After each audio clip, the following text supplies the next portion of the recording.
नमस्कार. क्रीडांगणच्या विशेष कार्यक्रमात मी संदीप चव्हाण आपल्या सगळ्यांचं सहर्ष स्वागत करतोय. आपण आलो आहोत विलेपार्ले येथील प्रबोधनकार ठाकरे क्रीडा संकुलामध्ये आणि येथे सुरू आहे राज्यस्तरीय मानांकन टेबल टेनिस स्पर्धा.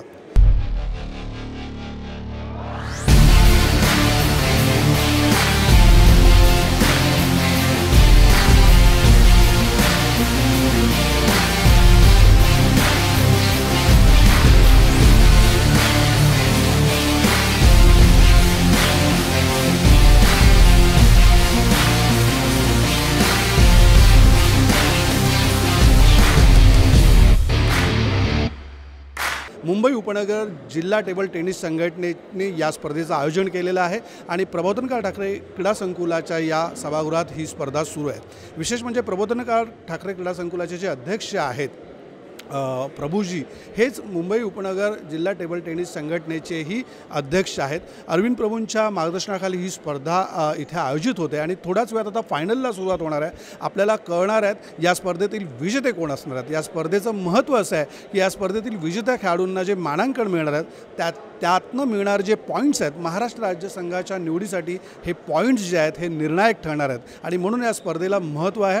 राज्यभरातनं तब्बल 800 खेळाडूंचा सहभाग या स्पर्धेला लाभला होता आणि तुम्हाला माहितीच आहे 1.5 वर्ष गेली कोरोनाच्या या संक्रमण काळामध्ये विविध स्पर्धांना जो फटका बसला होता तोच टेबल टेनिसला सुद्धा बसला होता आणि या 1.5 वर्षाच्या कालावधीनंतर मुंबईमध्ये पहिल्यांदाच टेबल टेनिसची धामधूम सुरू आहे आणि या स्पर्धेतले अंतिम विजेते खेळाडू आता काही क्षणामध्ये आपल्याला कळणार आहेत. चला तर टेबल टेनिसमधला हा थरार पाहण्यासाठी माझ्यासोबत सज्ज राहा.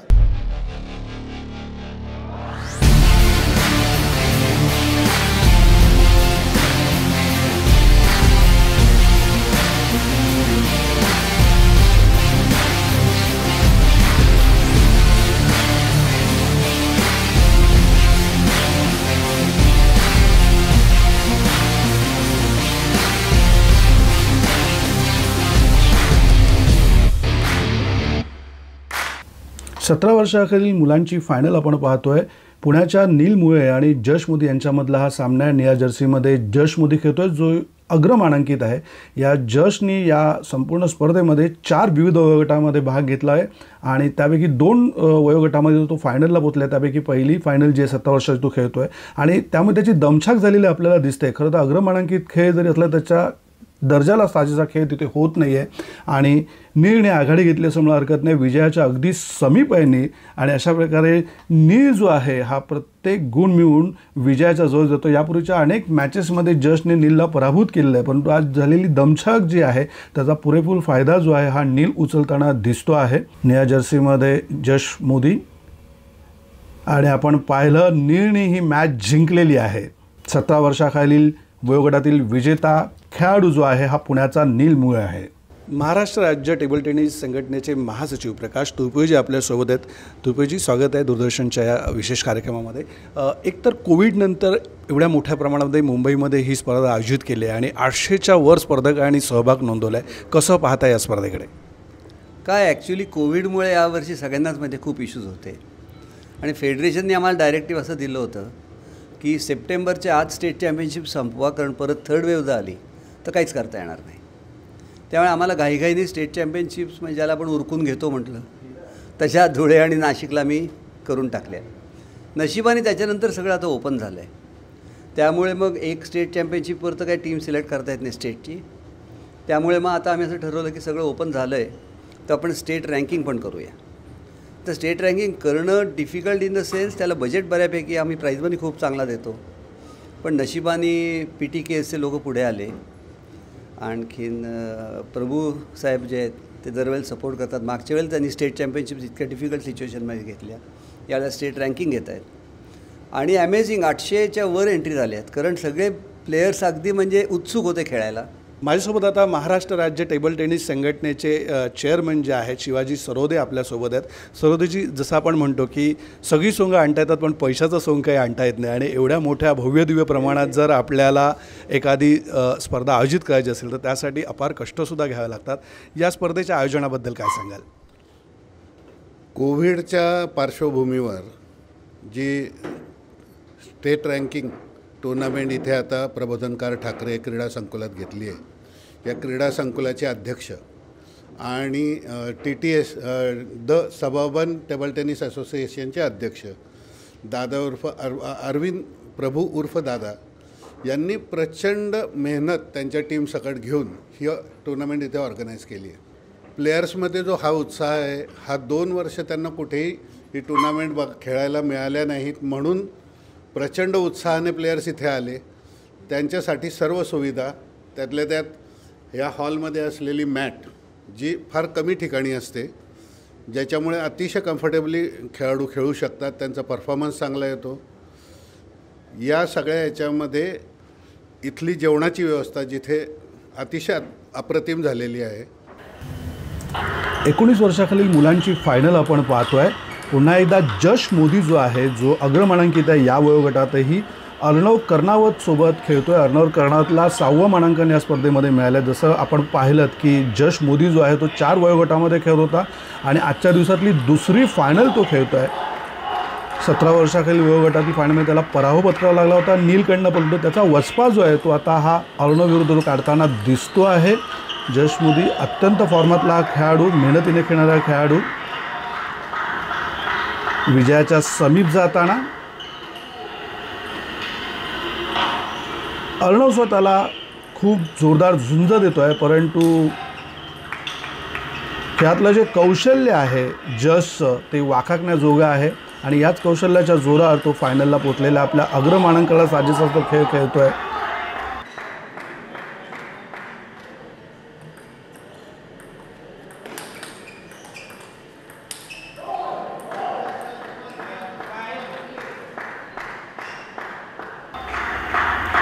उत्तम आक्रमण आणि उत्तम बचाव हे जसचं अस्त्र आहे असं म्हणायला हरकत नाही आणि त्याचा पुरेपूर प्रदर्शन तो या फायनलमध्ये करतो आहे.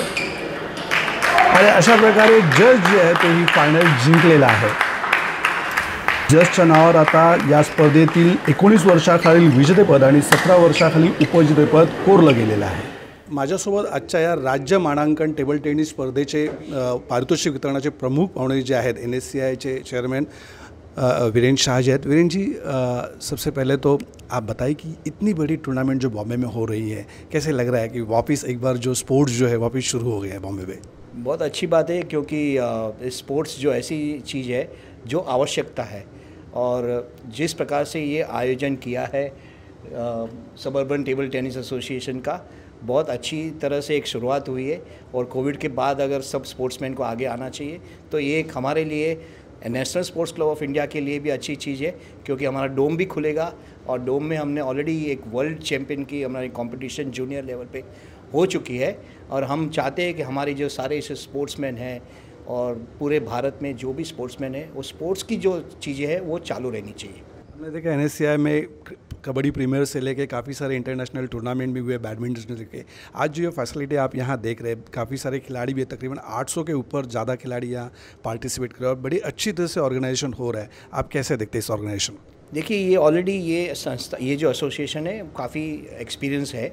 इनके साथ में जो डॉक्टर प्रभु वगैरह जो इन्वॉल्व है वो एक्सपीरियंस लोग हैं, और ऐसी चीज़ों में एक्सपीरियंस बहुत काम आता है. 65 वर्षावरील वयोगटातील जागतिक क्रमवारीमध्ये 7व्या क्रमांकावर असणारे आणि मुंबई उपनगर टेबल टेनिस संघटनेचे चेअरमन असणारे योगेश देसाई आता आपल्यासोबत आहेत. योगेश जी, स्वागत है दूरदर्शनच्या कार्यक्रमामध्ये. जैसे कि हमने देखा कि इस टूर्नामेंट को तकरीबन 800 से ज़्यादा जो है पार्टिसिपेशन हुआ है. एक बार फिर से बॉम्बे में स्पोर्ट्स कल्चर जो है वो शुरू हुआ है, कैसे देखते हैं आप इस टूर्नामेंट को? हमारा ये एसोसिएशन में आके एक्टिविटी करने का जो प्लान था, सबसे पहले वी वांट टू बेसिकली जो पहले मुंबई का स्टैंडर्ड हुआ करता है उसके पास जाना है, उससे बेहतर करना, वो हमारा एम है. और वो करने के लिए टूर्नामेंट ज़्यादा करना होगा. तो वो कल्चर जो आपने बताया वापस लाने के लिए हम लोग प्रयास करते हैं. और हमने ये साल के शुरू में ही, जबकि कोविड एकदम पूरी तरह से छाया हुआ था और थोड़ा बहुत रिलैक्सेशन गवर्नमेंट की तरफ से मिला था, तो हमारे association the suburban table tennis association, जिसको TSTTA मुंबई के नाम से जाना जाता है, उसने 23 साल पहले 23 साल से जो इवेंट नहीं हुआ था, Maharashtra state table tennis championship, वो हमको दिया गया, बिकॉज कि हमारे पास ये वेन्यू था और टूर्नामेंट 10-12 दिन का होना था और कोई और जगह पे वो वेन्यू अवेलेबल नहीं था. तो हमने चैलेंज स्वीकार किया और बहुत अच्छी तरह से निभाया. स्टेट चैम्पियनशिप जनवरी में भर कोविड में पूरे उसके जो नियम है उसका पालन करते हुए किया. लोग खेले, 400 से ज़्यादा लोग खेले, किसी को कोई कोविड का एक केस नहीं हुआ, सक्सेसफुली हमने किया। और बाद में we are thankful to MSTT है कि इन्होंने हमसे इतना फेथ रखा, और बिकॉज ऑफ डैट अभी ये जब वापस मौका आया स्टेट रैंकिंग कर रहा है, वापस हमसे उन्होंने प्रपोजल रखा कि क्या आप करना चाहोगे। हम लोग ने वापस वो चॅलेंज स्वीकार किया। सगळ्यांचं लक्ष ज्या पुरुष एकेरीच्या फायनलकडे लागले आहेत ती फायनल्स आता थोड्याच वेळात सुरू होते आहे। रवींद्र कोटियन विरुद्ध जुबिन तारापूरवाला अशी ही मॅच रंगणार आहे। ठाण्याचा जुबिन तारापूरवाला आणि रेल्वे ट्रॉफी खेळणारा रवींद्र कोटियन यांच्यात आतापर्यंत अनेक वेळा हे खेळाडू आमने सामने आलेले आहेत। मॅचला सुरुवात झालेली फायनल जी आहे ती अपेक्षेप्रमाणे रंगतदार ठरले। एकेका पॉईंटसाठी रवींद्र आणि जुबिन जे आहेत हे आमने सामने टाकलेले आहेत। 2-1 अशी आघाडी रवींद्र कोटियननी घेतलेली आहे आणि प्रत्येक गुण जो आहे हा निर्णायक ठरणार आहे। 7-5 अशा आघाडी घेतल्या आणि प्रत्येक गुणानिशी रवींद्र कोटियन जो आपली आघाडी जो तो वाढवताना आपल्याला दिसतो आहे। आक्रमक खेळ ही रवींद्रची खासियत आहे आणि त्याचा आज पुरेपूर वापर जो आहे हा रवींद्र जुबिनच्या विरुद्ध करताना दिसतो आहे। आणि ज्या पद्धतीने रिव्हर्स मॅच करताना प्रेक्षकांनी सुद्धा त्याला दाद दिलेली आहे। अत्यंत कौशल्यपूर्ण खेळ जो आहे रवींद्रकडनं पाहायला मिळतो आहे आणि प्रेक्षकांकडनं सुद्धा त्याला ती दाद मिळते। काहीसा उत्कृष्ट असा खेळ आणि त्याचा प्रतिस्पर्धी जुबिननी सुद्धा त्याला या फटक्यासाठी दाद दिलेली आहे। 9-7 अशी आघाडी आहे। विलेपार्लेतील प्रबोधनकार ठाकरे क्रीडा संकुलामध्ये हे सामने भरवण्यात आलेले आहेत। 11-9 जुबिनने हा गेम जिंकलेला आहे। त्यामुळे एक जसं म्हणतो आपण की एक गुण महत्त्वाचा ठरणार आहे। माझ्यासोबत आता मुंबई उपनगर टेबल टेनिस संघटनेचे अध्यक्ष आणि प्रबोधनकार ठाकरे क्रीडा संकुलाचे अध्यक्ष अरविंद प्रभू आपल्यासोबत आहेत। अरविंदजी, ही जी वास्तू आहे आज महाराष्ट्रामध्ये या वास्तूने स्वतःची अशी एक वेगळी ओळख निर्माण केली आहे। अनेक शिवछत्रपती पुरस्कार विजेते गेले कित्येक वर्षात या संघटनेने घडवले आहेत आणि कोरोनामुळे जी एक क्रीडा स्पर्धांना खीळ बसली होती ती या स्पर्धेच्या निमित्ताने पुन्हा सुरू झालेली आहे। तुम्ही या स्पर्धेकडे कसं पाहताय? सर्वप्रथम दूरदर्शनचे मी धन्यवाद मानतो की आज आपण येऊन इकडे ही टूर्नामेंट कव्हर करत आहात। कोरोनाचा हा संकट सगळ्यांनाच अतिशय डिफिकल्ट असं संकट होतं, पण कोरोनाच्या नंतर आम्ही डिसाईड केलं की आता जरी सगळे रिस्ट्रिक्शन्स अजूनपर्यंत रिलॅक्स झाले नाही आहेत तरी पण आम्ही असं इकडे ऑर्गनाईज केलं की जे वयोगट आहेत म्हणजे अंडर-13, अंडर-11, अंडर-15, अंडर-17 प्रत्येक वयोगटाच्या ज्या गेम्स आहेत आम्ही त्या एका दिवशीत संपवण्याचा प्रयत्न केला। जेणेकरून जरी आमच्याकडे 800 एंट्रीज जरी आल्या असतील तरी पण दिवसाला आमच्याकडे 50-100च्या वर मुलं नव्हती आणि त्याच्यामुळे आम्हाला ऑर्गनाईज करायला हे अतिशय चांगलं झालं। सोशल डिस्टन्सिंग, कोरोनाचे जे SOPs आहेत ते सगळे आम्ही ह्या इकडे आम्ही ऑब्झर्व करू शकलो आणि त्याच्यामुळे अत्यंत सुरळीतपणे ही टूर्नामेंट पार पडली आणि आजचा आज अंतिम दिवस आहे। स्पर्धा कोणतीही असो ती यशस्वी होण्यासाठी त्या स्पर्धेमागे अनेक हात अविरत राबत असतात। असेच आज 2 संघटक आपल्यासोबत आहेत। पहिलं म्हणजे धनंजय साठे जे आपल्यासोबत आहेत, जे महाराष्ट्र कॅरम संघटने उपाध्यक्ष आहेत आणि या मुंबई उपनगर टेबल टेनिस संघटनेचे सुद्धा ते उपाध्यक्ष आहेत।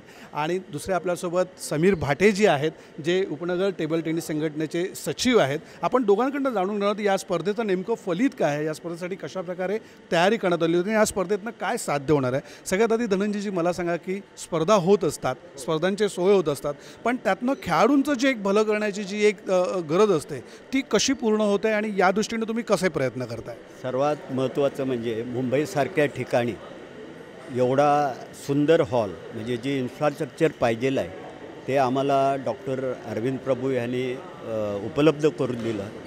त्याच्या व्यतिरिक्त या ठिकाणी म्हणजे खेळाडू जरी आले तर त्यांना प्रशिक्षण उत्तम द्यावं याच्याकरता आमचे सचिव समीर भाटे यांनी बरेचसे कोचेस इथं उपलब्ध करून देऊन खेळाडूंचा स्तर वाढवण्याचा भरपूर प्रयत्न केला। येणाऱ्या काळामध्ये म्हणजे शालेय स्पर्धा असो, कॉर्पोरेट असो, कॉलेजेस स्पर्धा असो किंवा महिलांच्या स्पर्धा असो किंवा वेटरनचे इवन उच्च वयोगटाचे त्याच्यासुद्धा स्पर्धा करायचा आमचा प्रयत्न आहे।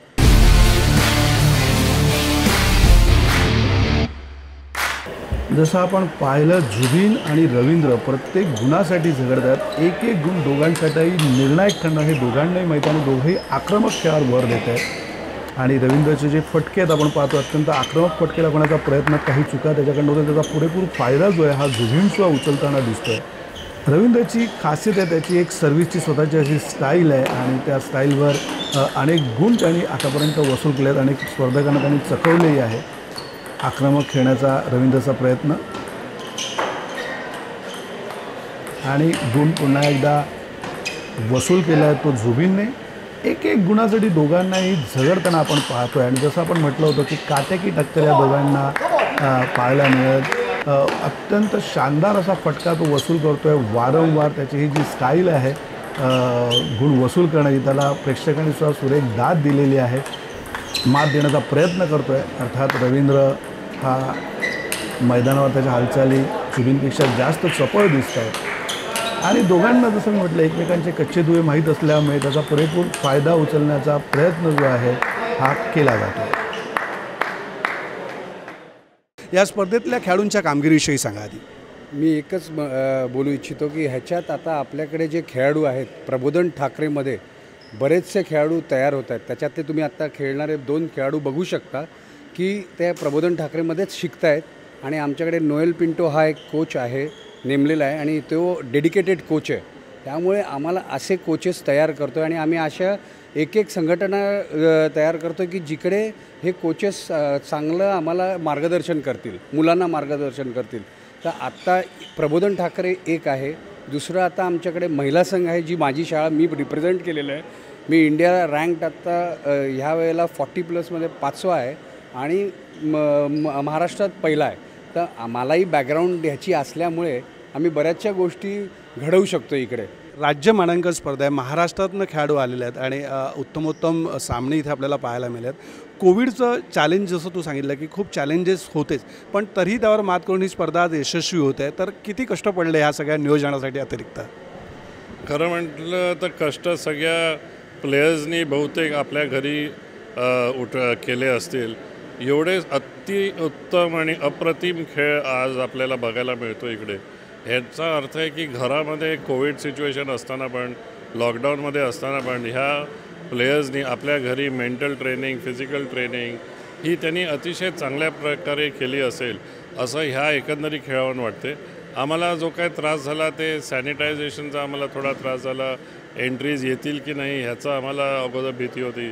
पण ज्या दिवशी आम्ही एंट्रीज ओपन केल्या त्या 2 दिवसातच आमच्याकडे 801 एंट्रीज आल्या आणि हे आम्ही जेव्हा बघितलं त्यावेळी आम्हाला फार बरं वाटलं की players are ready and players are ready to play and compete in these games. त्याच्यामुळे आम्हाला अतिशय आनंद झाला. आणि कोविड पॅन्डेमिकचा जरी सगळ्यांना त्रास झाला असेल, आम्हाला थोडा जास्ती झाला, पण all is well that ends well.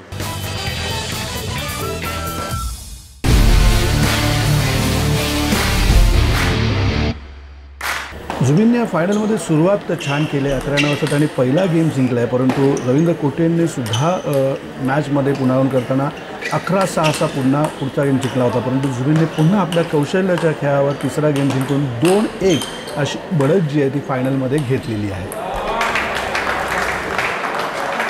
Final चालू आहे आणि प्रत्येक गेमसाठी दोघांमध्ये झगडा चालू आहे. खरं जर पाहायला गेलं तर काहीसा झुबिनचा खेळ हा वरचढ ठरताना दिसतो आहे, परंतु थोडीशी दमणूक जी आहे, फिजिकल फिटनेस हा एक खूप मोठा इश्यू जो आहे हा झुबिनसमोर दिसतो. पण त्याच्यावर तो प्रयत्नपूर्वक मात करताना या फायनलमध्ये दिसतो आहे.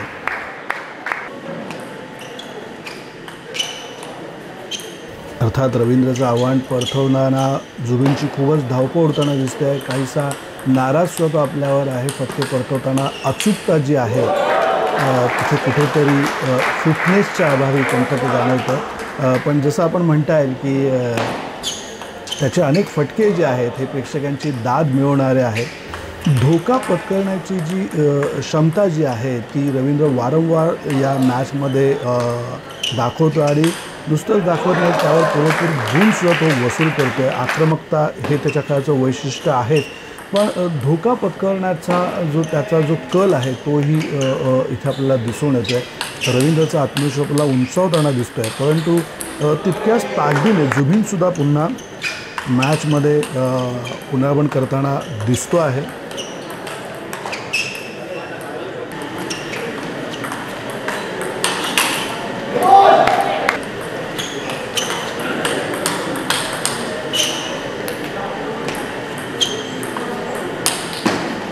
कारण रवींद्रच्या ताकदीच्या खेळापुढे जुबीनचा पराभव लागताना दिसला आणि हा गेमसुद्धा रवींद्रने जिंकलेला आहे. नशिबाने यावर्षी 2-3 टुर्नामेंट्स आम्हाला घेता येत आहेत.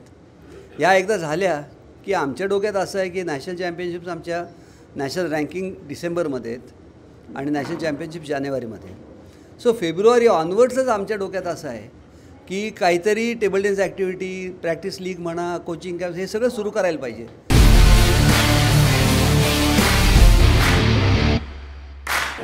फायनलमध्ये 3-2 अशी आघाडी जी आहे ही 14 मानांकित रवींद्र कोटियन यांनी घेतलेली आहे. जुबीन तारापूरवाला कडवी झुंज त्याला देतो आहे, परंतु जसं आपण पाहिलं की तंदुरुस्ती ही या फायनलमध्ये निर्णायक ठरते. त्यामुळे या गेममध्ये दोघं कसे सामोरे जातात हा गेम जो आहे या फायनलचं भवितव्य ठरवणार आहे आणि त्याला ताकदीने सामोरं जाण्याचा प्रयत्न जो आहे रवींद्र आणि जुबीन याचा आहे. या फायनलमधला हा 6वा गेम आहे आणि पुरती दमछाक जी आहे ही जुबीनची झालेली दिसते. त्यामुळे त्याच्या हालचालींवर सुद्धा मर्यादा आलेल्या आहेत आणि त्याचा पुरेपूर फायदा जो आहे हा रवींद्र कोटियन जो आहे तो उचलताना दिसतो आहे. प्रत्येक गुण जो आहे त्याचा तो कडवा प्रतिकार जो आहे जुबीनचा हा परतून लावताना रवींद्र दिसतो आहे. फायनलचा हा शॉट होता आणि विजेतेपद जे आहे रवींद्रनं पटकावलेलं आहे. रवींद्र कोटियन पुरुष एकेरीचा विजेता.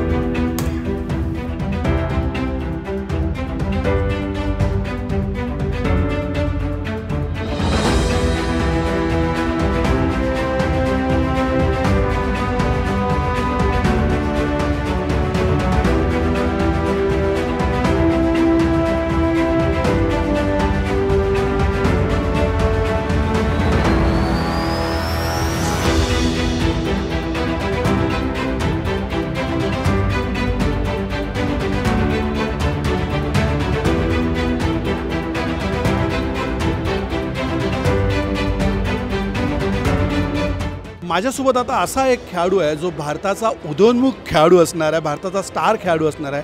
यापूर्वी या खेळाडूने आंतरराष्ट्रीय स्पर्धांमध्ये भारताचं प्रतिनिधित्व केलेलं आहे. ओमान, जॉर्डनमध्ये त्यांनी विजेतेपदसुद्धा मिळवलेले आहेत, बक्षिसं मिळवलेली आहेत. माझ्यासोबत आहे जश मोदी. तुम्ही पाहताय त्याच्या 2 हातामध्ये ट्रॉफीज आहेत आणि मेडल आहेत गळ्यामध्ये 3-3. बहुत भारी है. हाँ थोड़ा.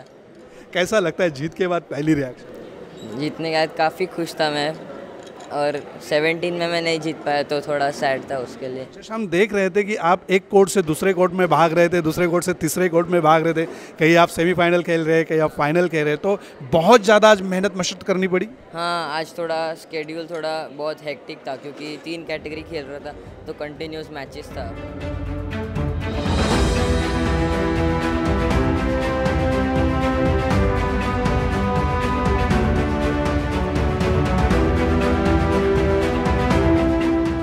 यावर्षी या सभागृहामध्ये जी कोविडनंतरची पहिली राज्य मानांकन स्पर्धा आली आहे त्याच्यामध्ये 17 वर्ष वयोगटातील त्याने विजेतेपद मिळवलेलं आहे. नील, पुन्हा एकदा बॅक इन ॲक्शन या सभागृहामध्ये. हे सभागृह काहीसं तुला लकी ठरते? हो नक्कीच. मी मागच्या वेळेस पण इथेच चांगला खेळलेलो आणि मला एक वेगळाच कॉन्फिडन्स होता की इथे खेळायचा आणि मला फार मजा येते या हॉलमध्ये खेळायला, कारण सगळं एन्व्हायरमेंट चांगलं आहे इथलं, म्हणजे सगळं फ्लोरिंग, टेबल सगळं चांगलं आहे. त्यामुळे मला एक वेगळाच जोश होता मॅचमध्ये. ऑलिम्पिकचे जनक बॅरन पियर दी कुबर्तीन असं नेहमी म्हणतात की खेळामध्ये हार जीतपेक्षा महत्त्वाचं असतं की तुम्ही झुंज कशी दिलीत. आणि याच निकषावर आज तारपूरला तू जुबीन आज उपविजेता ठरलेला आहेस या राज्य मानांकन टेबल टेनिस स्पर्धेमधला. पण तू ज्या प्रकारे तू आज लढत देत होतास, विशेषतः लोकांचा किंवा प्रेक्षकांचा तुला पाठिंबा मिळत होता, तू भले आज मॅच जिंकली नसेल पण लोकांची हृदय जिंकलेली आहेस. काय सांगशील? असं वाटतंय की असं झालं आहे, पण मॅच जिंकलो असतं तर अजून बरं झालं असतं. पण आय थिंक मी थोडं फिजिकली आज हारलो आणि मला असं वाटतं की रवींद्र कोटियन आज माझ्यापेक्षा जास्त फिट होता त्यामुळे जिंकला आहे.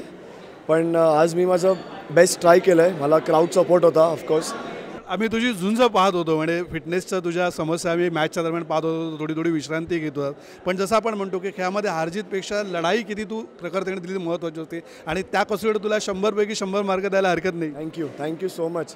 ॲक्च्युली आमचे जे कोच आहेत शैलजा गोहाड मॅडम, त्यांनी आम्हाला लहानपणापासून शिकवलं आहे की जे काही झालं तुम्ही फाईट करायलाच पाहिजे. म्हणजे एक वेळ अशी होती जेव्हा मी 104 तापमध्ये पण खेळलो आहे टुर्नामेंट, कारण आम्हाला वॉकओव्हर किंवा कन्सीड करायला आवडत नाही. सो लास्ट पॉईंटपर्यंत यू कीप फायटिंग. काय होणार काय माहीत नाही. सो या I always try to keep fighting. 21 वर्षाखालील वयोगटातील तो भारताचा अग्रमानांकित खेळाडू राहिलेला आहे. रेल्वेचं तो प्रतिनिधित्व करतो आणि या स्पर्धेमध्ये त्याने आपली अशी एक वेगळी छाप मांडली होती आणि आपल्या दर्जाला साजेसा खेळ करत त्याने विजेतेपद काबीज केलं आहे. रवींद्रजी, पहिलं मला सांग की हे विजेतेपद जे होतं आवाक्यात होतं असं वाटत होतं पहिल्यापासून? नाही, म्हणजे ते आपलं जे इन्स्टिंग असतात ना त्याच्यामुळे ते झालं आहे. या स्पर्धेमध्ये तसं तुला 14वं मानांकन होतं, पण ज्या पद्धतीने तू खेळ केलास आणि विजेतेपद काबीज केलास, काबिले तारीफ होतं. कसा होता हा एकंदरीत फायनलपर्यंत? फायनलला ॲक्च्युली मी आणि जुबिन दादा खूप वेळा खेळलो आहे आधी पण, तर आम्हाला एकामेकांचं थोडं माहीत होतं आणि सीडिंग 14वं होतं.